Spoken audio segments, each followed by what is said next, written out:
When you think of a really charged debate, chances are you wouldn't imagine it would be over poetry.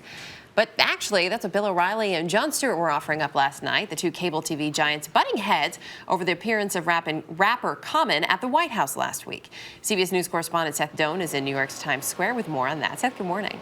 Good morning, Erica. Yes, a poetry reading may seem innocuous, but in the politically charged landscape of cable news, it was just enough to spark a debate between conservative Bill O'Reilly and liberal Jon Stewart. Their showdown took place just blocks from here, and it was clear that while the duo may be politically polarizing, they both certainly know how to put on a good show. Correct me if I'm wrong.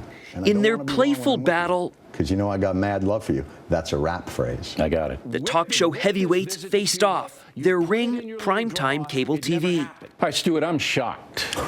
The two were at odds over an invitation to the rapper Common to take part in this poetry reading last Wednesday night at the White House. I write for beacons of light. The backlash began when conservatives claimed that Common celebrates violence and cop killing in his lyrics. I got the black strap to make the cops run.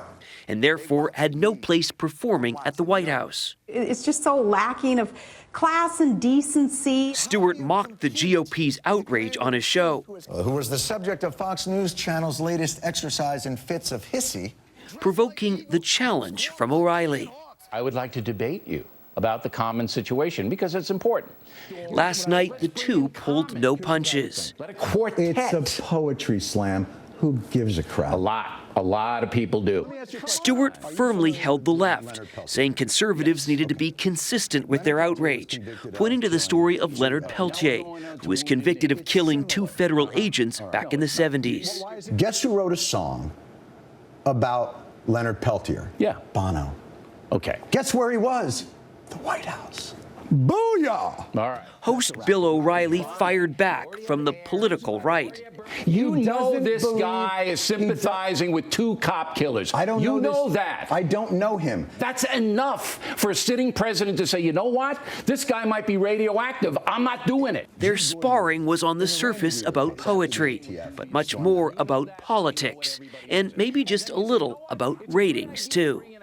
And by the way, songs are not literal. You know that, right? Oh, stop. Like when the Weather Girls sing It's Raining Men, it's not really precipitation of males. All right. It's a metaphor. Stop attacking the Weather Girls. They're one of my favorite groups. Are they really? Yeah, I love them. Later on in the program, O'Reilly said that Stewart was a gentleman for coming on his show, and in his words said he was even funnier than most liberals. The debate was taped in two parts, and the second part will air tonight. Erica? Seth Doane in Times Square. Seth, thanks. It's interesting that whenever these two, they do butt heads a lot, and they like to sort of call one another out. But whenever they do sit down and talk with one another, they have some great exchanges back and forth. It's fun to watch. They do bring up a good argument. Bill's argument was if you're going to be invited to the White House, then the White House should look at your full resume to make sure that there's nothing in the back history that could be a bit of a conflict. And then, as you saw, John went on to say, well, then you can't invite Bruce Springsteen, Bob Dylan. You've got a list. There you go. And one of John's arguments too late last week was that things may have been taken out of context. You have to look at the full picture, which may be the full resume, the full body of work. Exactly. Makes for good television. Makes for great television.